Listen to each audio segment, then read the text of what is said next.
خداوند یسوع مسیح میں آپ سب کو سلام۔ میں ہوں آپ کا میزبان سیمی لبان اور آپ دیکھ رہے ہیں نجات کی سفر کی پہلی قسط۔ آج ہم اس لمحے کی طرف لوٹتے ہیں جو نہ صرف یسوع کی زندگی بلکہ ہماری نجات کی تاریخ میں بھی ایک سنگ مین ہے۔ آخری فصح، ایک سادہ سا کھانا جو ایک ابدیواتی بنیاد بن گیا۔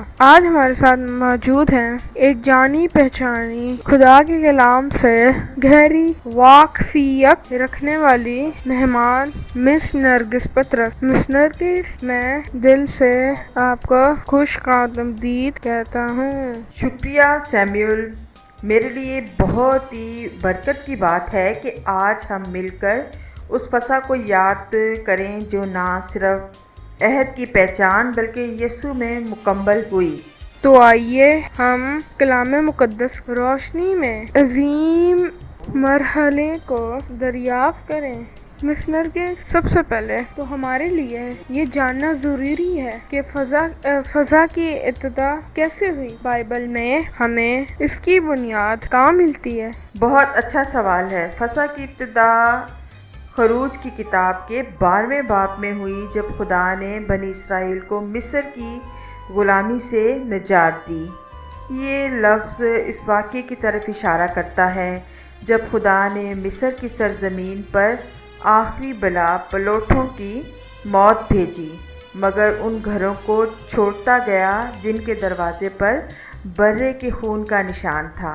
اس واقعے کو فصح کہا جاتا ہے کیونکہ خدا کا قہر ان گھروں پر سے گزر گیا، یعنی انہیں چھوڑ دیا گیا اور وہ تباہی سے بچ گئے۔ یہ نجات کا پہلا عملی مظاہرہ تھا۔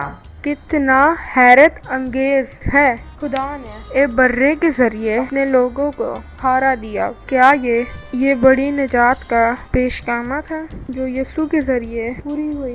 بالکل درست ہے۔ یہ فصح ایک نبوتی تصویر تھی، ایک برہ جس کی قربانی لوگوں کو بچاتی ہے۔ یہی تصویر یسوع مسیح میں مکمل ہوئی جو خدا کا برہ کہلایا۔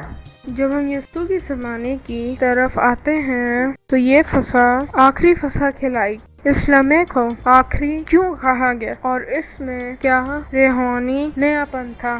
بہت اہم سوال آپ نے کیا ہے۔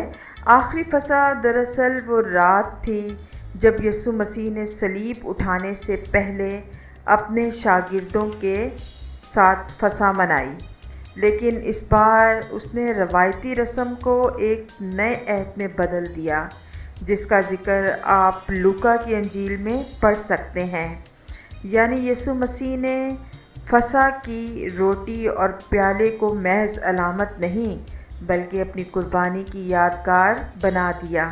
یہ کتنا گہرا اور معنی خیز لمحہ تھا۔ پرانی رسم میں نیا مفہوم، ایک نیا عہد۔ فصح کا اصل پیغام کیا ہے؟ جی ہاں، یسوع مسیح نے خود کو خدا کا برہ ظاہر کیا، جس کا یوحنا کی انجیل اس کے پہلے باب اور 29ویں آیت میں جیسے لکھا ہوا ہے، دیکھو یہ خدا کا برہ ہے جو دنیا کے گناہ اٹھا لے جاتا ہے۔ یہ قربانی ہی نجات کی بنیاد ہے۔ فصح ہمیں یہ سکھاتی ہے کہ خدا نجات دینے والا خدا ہے اور نجات ہمیشہ قربانی کا تقاضا کرتی ہے، اور خدا کا رحم ہمیشہ اس کے عدل کے ساتھ متوازن ہوتا ہے۔ میرا دوسرا سوال مس نرگس آپ سے یہ ہے، یسوع نے آخری فصح میں کیا نیا کیا؟ یسوع مسیح نے روایتی فصح کو ایک نئی روحانی گہرائی دی۔ روٹی اس کا بدن اور میں اس کا خون بن گیا۔ یہ نیا عہد ہے جو صلیب پر اس کی قربانی سے قائم ہوا۔ تیسرا سوال، آج ہم عشاء ربانی کیوں لیتے ہیں؟ کیونکہ یسوع مسیح نے خود کہا کہ یہ کرو تاکہ مجھے یاد رکھو۔ پہلا کرنتھیوں اس کا 11واں باب اس کی 23 تا 26 آیات ہمیں بتاتی ہیں کہ جب ہم روٹی اور پیالے کو لیتے ہیں تو ہم اس کی موت کی خبر دیتے ہیں جب تک کہ وہ دوبارہ نہ آئے۔ یہ ایک پاک یادگار، ایک ایمان کی تجدید اور شراکت کا لمحہ ہے۔ مس نرگس، برائے مہربانی ہماری دعا میں رہنمائی کریں۔ آئے ہم دعا کریں۔ اے آسمانی باپ، ہم تیرا شکر ادا کرتے ہیں کہ تو نے یسوع مسیح کو برہ بنا کر بھیجا تاکہ ہم نجات پائیں۔ ہماری زندگیوں کو تیری قربانی کی قدر سے بھر دے۔ ہمیں عہد کو یاد رکھنے والا دل عطا کر اور اشاعۂ ربانی میں تیرا جلال ظاہر ہو۔ یسوع مسیح کے نام میں آمین۔